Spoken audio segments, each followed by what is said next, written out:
नमस्कार, मैं self doctor RC Maurya, Ayurveda medical अफसर, प्रयागराज, उत्तर प्रदेश से। कुछ बीमारियां पेट संबंधित जो ऐसी होती हैं कि एक दूसरे को उत्पन्न करती हैं। शास्त्र में कहा गया है कि त्रयो रोगाः प्रायेण ये परस्पर हेतवः अर्शांश्च अतिसारश्च ग्रहणी रोगम एवच। यानी अर्श यानी पाइल्स या हेमरॉयड जिसको कहते हैं, अतिसार या डायरिया या पेट का खराब होना जिसको कहते हैं, और ग्रहणी या कोलाइटिस, आईबीएस, इस तरह की जो समस्या होती है, ये तीनों एक दूसरे से उत्पन्न होती हैं और एक दूसरे को उत्पन्न भी कर सकती हैं। तो ऐसा कौन सा कारण है जिससे बीमारियां उत्पन्न होती हैं और आपस में एक दूसरे के लिए हानिकारक होती हैं?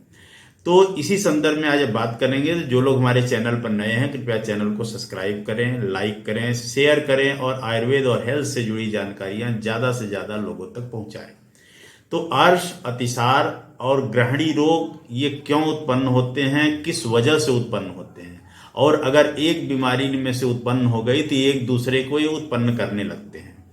तो ऐसा कारण कौन सा कारण है जिसकी वजह से होते हैं? तो शास्त्र में कहा गया है कि अतिमात्रस्य च अकाले अहितस्य च भोजनात् अन्यवाहिनी दुष्यंती वैगुण्यात् पावकस्य च। यानी अति मात्रा में, यानी कि अगर हम जितेंद्रिय होकर भोजन नहीं करते हैं, संयमित होकर भोजन नहीं करते हैं और अच्छा भोजन मिला तो ज़्यादा भोजन अगर हम कर लेते हैं, ज़्यादा मात्रा में भोजन करते हैं, तो यह हमारे शरीर के लिए, हमारे आहार तंत्र के लिए हानिकारक हो सकता है।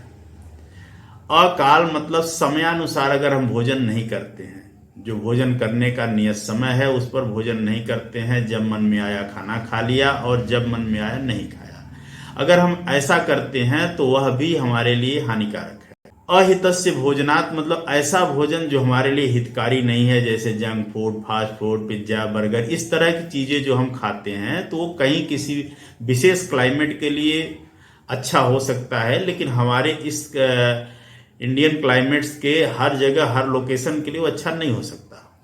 तो वातावरण, देश काल, परिस्थिति के अनुकूल भोजन होना चाहिए।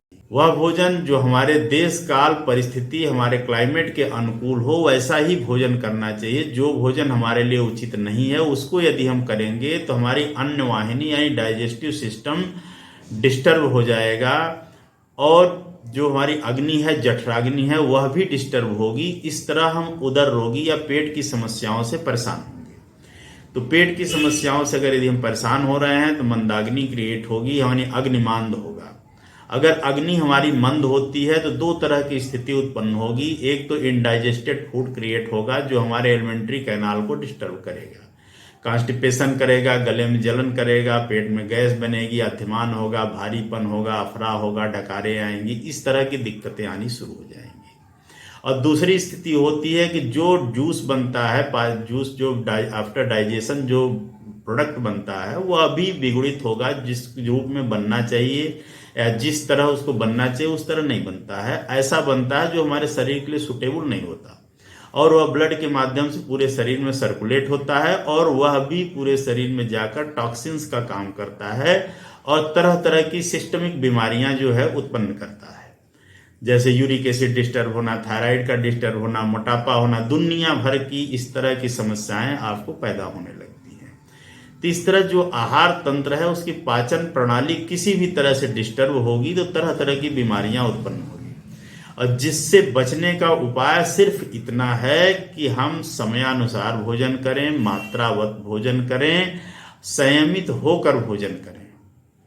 तो इस तरह यदि हम ध्यान देते हैं और जो हमारे लिए हितकर है उस तरह का भोजन करते हैं तो हम निश्चित रूप से स्वस्थ रहेंगे। तो इन्हीं शब्दों के साथ ही हमारा वीडियो आपको कैसा लगा, ज्यादा से ज्यादा लोगों तक शेयर करें, लाइक करें, सब्सक्राइब करें। धन्यवाद।